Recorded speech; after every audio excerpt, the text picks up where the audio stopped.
My name is Ava Wilson, but for most of my life, I was just the helper, not the daughter, not the sister, just the one who knew her place. The house was never a home after my mother died.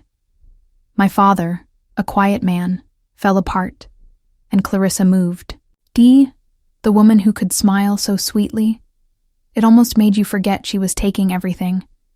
Taking my family, my mother's spot, my father's attention. But I wasn't the one she needed to worry about. She had Juliet and Lana for that. They were perfect. Flawless. Blonde-haired, high-heeled, perfect skin, perfect smiles, perfectly cruel. They had piano lessons, designer shoes, and a closet that looked like a magazine cover. I had dishes, laundry, ironing their dresses while they got ready to go out. I remember how Juliet would look at me with her icy blue eyes, as if she could see through me. "You should be grateful," she'd sneer. And then, her favorite line, "We let you live here." Let me live here. As if I wasn't a part of this family. As if I wasn't allowed to exist unless I was serving them. So I did. I cleaned. I cooked. I stayed in the background, watching as they took everything from me without a second thought. It wasn't supposed to be like this. Not in my head, not in my dreams. But by the time I was old enough to understand, the message was clear. I was meant to be the invisible one. I was just the help. I left without a word. It wasn't dramatic. I didn't slam doors. I didn't beg for anyone's approval. I just packed my things, and I left. My family never even noticed. I wasn't sure who I was when I left that house. I only knew who I wasn't. I wasn't the girl who served drinks, cleaned up messes, and waited for someone to notice her. I was tired of being overlooked, tired of existing for the benefit of everyone else. So, I went. I didn't even say goodbye. I didn't need to. The people who mattered would have noticed if they cared, but the world out there was nothing like what I had expected. It wasn't easy. It wasn't glamorous.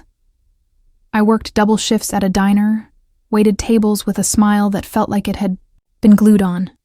There were days I'd barely scrape by, but I survived.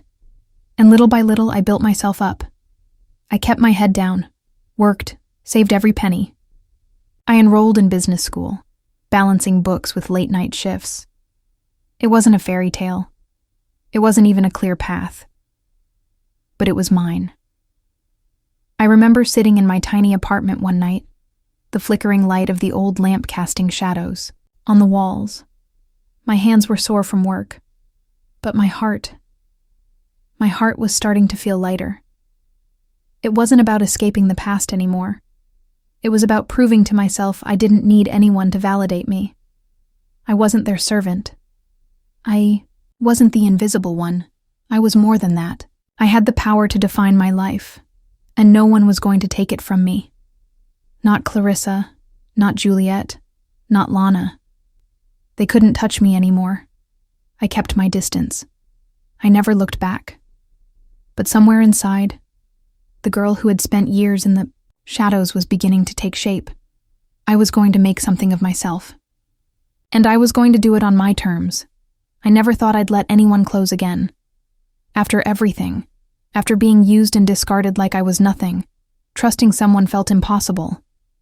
But then, there he was. Ethan. I met him at a tech event, of all places, an industry gathering where I'd been invited for a potential client meeting. I was out of my depth, but I'd learned how to blend into a crowd, how to keep my head down and play it cool. Ethan stood out, though. Not because he was loud or flashy, but because he wasn't trying to be anything other than himself. He wasn't, like anyone I'd met. Most of the men I'd known were either self-absorbed or hiding behind bravado. Ethan was different, quiet, thoughtful, kind in a way that didn't ask for anything in return. I noticed the way he listened when people spoke, the way he could hold a conversation without ever seeming like he was trying to impress anyone. I remember thinking, this is the kind of man I could trust.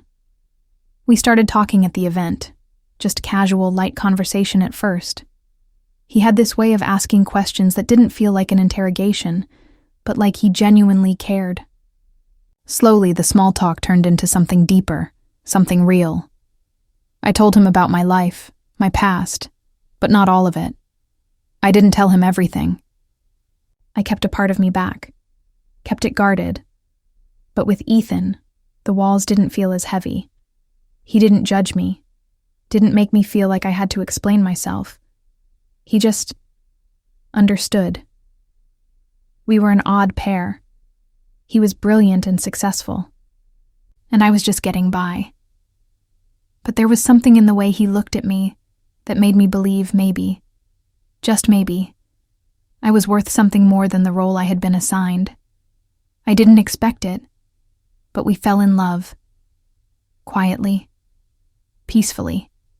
No drama, no grand gestures, just two people who saw each other for who they truly were, and nothing more. And one day, without fanfare, we got married. Just the two of us, in a courthouse with no guests, no rings, no pressure. It was simple, and it was perfect. For the first time in my life, I felt like I had a say in how my story would unfold. Ethan and I built a life that was ours. Quiet, private, and simple. No cameras, no expectations. We didn't need any of it.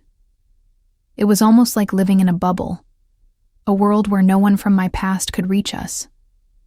I didn't have to answer questions. I didn't want to, didn't have to worry about being judged or labeled. In the months that followed our wedding, we settled into a rhythm. I kept my job, and Ethan worked tirelessly, but always with this quiet drive, this ambition that never felt like it was for show. He wasn't trying to prove anything to anyone. He was content just doing what he loved. And me? I had never known peace like this. I had spent so many years running, fighting, surviving, but with Ethan, I could breathe. He didn't want to change me, didn't want me to be someone I wasn't. He saw me, the real me. I could cook dinner without rushing, enjoy a glass of wine on a Friday night without feeling like I was missing something. We spent weekends hiking in the mountains, or curled up on the couch with books. No drama, no high society events. It was healing. I didn't have to keep proving myself to anyone, and I was finally learning that I didn't need the validation I once craved. For the first time in my life, I wasn't the helper or the invisible one. I was Ava, Ethan's wife, and that was enough. It was all so quiet, so private, and I thought it would last forever, but I should have known better. Nothing stays simple forever, especially when you come from a place like mine.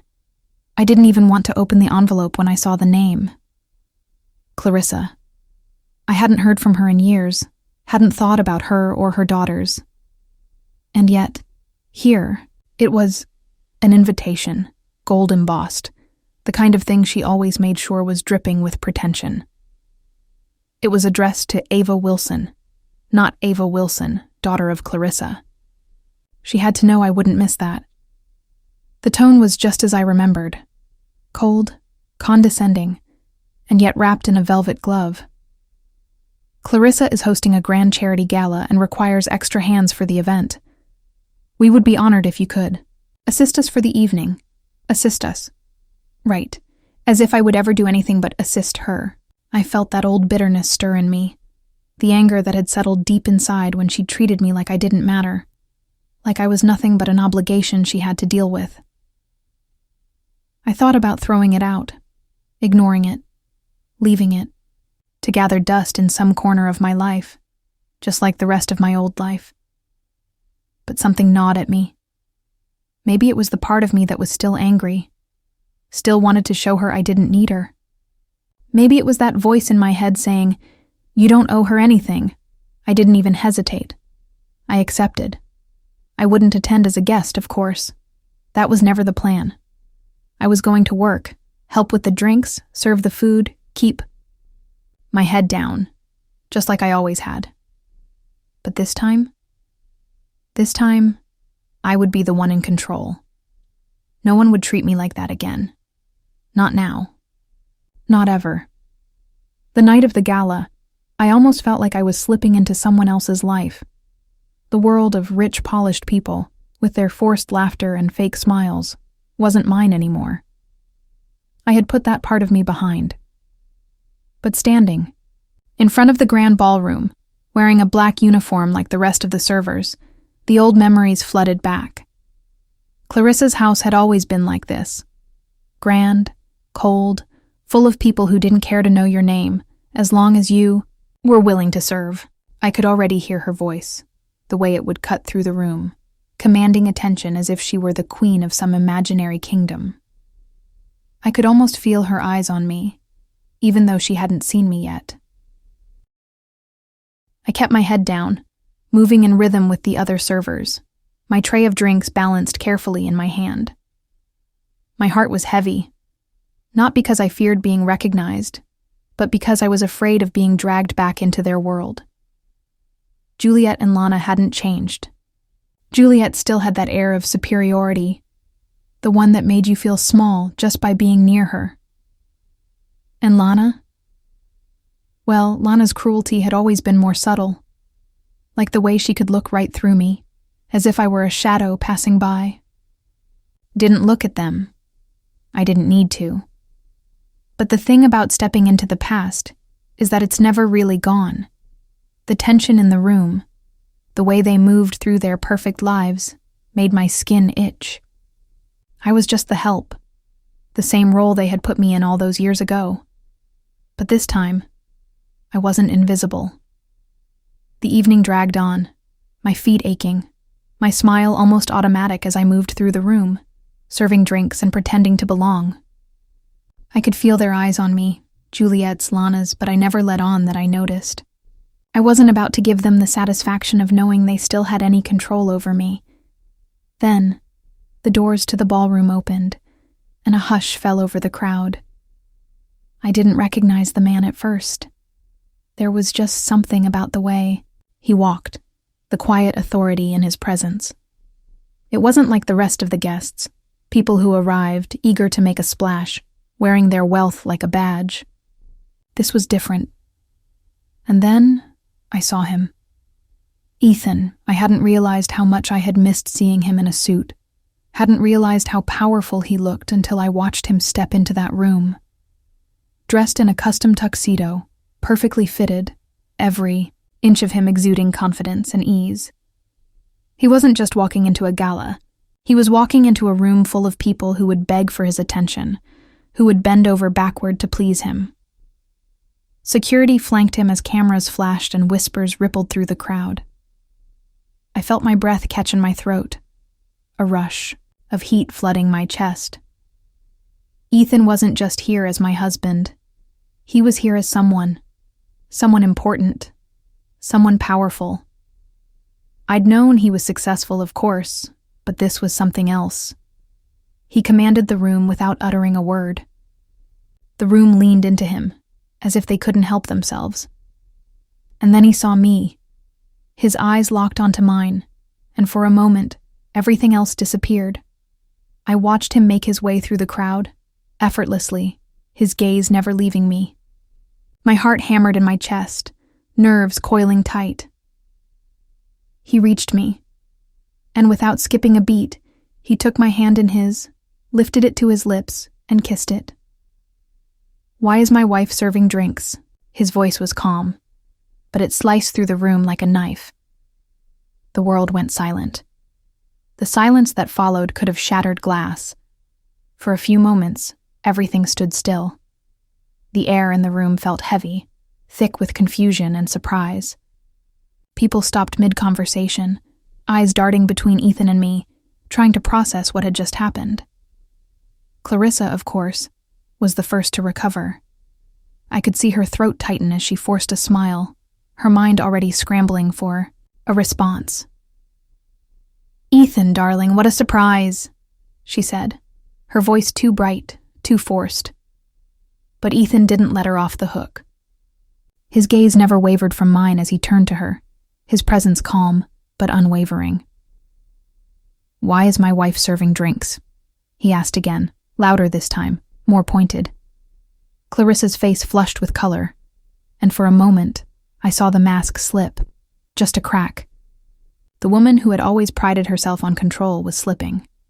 It was too much, and she hated it. Juliet blinked, her lips curling in confusion. She didn't speak, but her eyes narrowed, as if she couldn't quite reconcile the woman she had, once ridiculed, standing here, holding the hand of the man who now commanded the room. Lana, predictably, didn't say a word. She never did. But I could feel her gaze on me, sharp and cutting, her gaze filled with disbelief. Was I imagining it? Or had I seen a flicker of something else in her eyes? Embarrassment? Regret? I could feel the weight of their stares on me, and for the first time in years, I didn't shrink away. I stood tall, just as I had learned to do in the years I'd spent away from them. They weren't in control anymore. "Ethan," I said softly, my voice steady. "I'm just here to help. I'm fine," but Ethan wasn't looking at me now. His gaze was firmly on my family. "No," he said, his voice like steel. "You're not just here to help. You're my wife, and you don't serve anyone." The power dynamics in the room had shifted. My family, Clarissa, Juliet, Lana, who had once held me in the palm of their hands, suddenly realized they had no hold over me anymore, and it terrified them. The silence that hung in the air felt suffocating, like the room had collectively stopped breathing. I could feel everyone's eyes on me, but this time, they weren't looking through me. They were looking at me, like I was something worth seeing.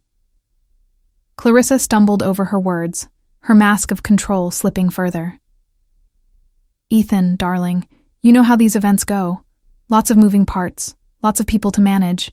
I didn't—" "Don't," Ethan interrupted, his voice firm but calm.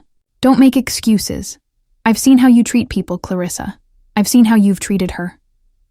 He gestured toward me with a subtle motion, and it wasn't lost on anyone that he wasn't just talking about a servant anymore. He was talking about me. His wife. Clarissa's mouth hung open for a split second before she regained her composure. She adjusted her pearls, her voice trembling with forced sweetness. "We've always done what's necessary for the greater good, haven't we, Ethan?" The subtle manipulation in her tone made my stomach turn. She was trying to pull him back in, trying to make him see things her way. But he wasn't buying. He was done. I couldn't help the small sense of triumph that flickered in my chest. They were scrambling, and I was standing here, no longer apologizing for my existence, no longer apologizing for who I was.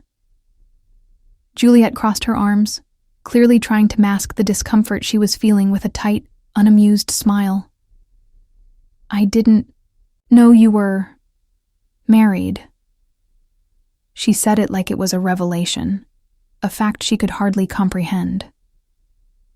Lana, always the quieter one, seemed almost frozen in place. But there was something else in her eyes, something I couldn't quite place. Maybe it was regret, maybe it was fear, or maybe, just maybe, she was realizing what had always been true. I wasn't the one who had to prove anything. Ethan took my hand and turned to face the room, his expression one of quiet authority.